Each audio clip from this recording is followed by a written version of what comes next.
किस तरीके से आपने इंग्लिश की तैयारी करी, जीके, जीएस, मैथ, शॉर्ट में अगर आप अपनी स्ट्रेटजी और बुक्स बता पाओ। शॉर्ट में इंग्लिश से ही स्टार्ट करते हैं। अगर इंग्लिश की सर ने बात की है तो इंग्लिश के लिए मैंने स्टार्टिंग से ही ये कर दिया था कि मैंने अपने आप को थोड़ा सा डिसिप्लिन कर दिया था। जिस दिन मैंने वो 2 नंबर देखे थे कि इंग्लिश तो देख पढ़नी पड़ेगी, तो मैं सुबह से अपना डिसिप्लिन में ये होता था कि मेरे को वोकेबलरी सुबह उठते ही पढ़नी है। मैंने स्टार्टिंग 20 वर्ड से की थी, वो धीरे धीरे मैंने 50 और 100 तक भी मैं उसको लेके गई हूँ। तो इंग्लिश की वोकेबलरी आपको डेली पढ़नी है। वोकेबलरी का यही तोड़ है और कुछ नहीं है। आप डेली पढ़ो, अपने आप याद हो जाएगी आपको।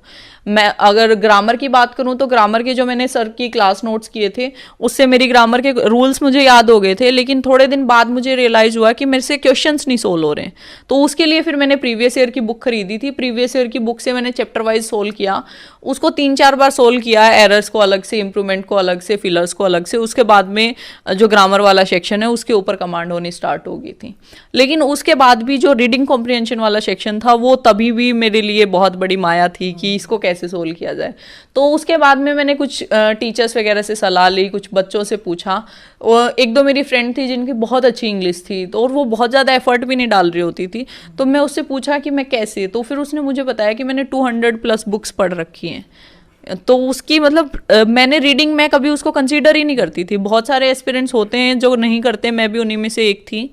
तो फिर मैंने रीडिंग को भी थोड़ी सी अपनी हैबिट में डालना स्टार्ट किया कि मैं कुछ तो पढूं। द हिंदू अभी नहीं समझ में आ रहा, लेकिन कुछ तो पढूं। तो वो मैंने रीडिंग हैबिट अपनी डेवलप की।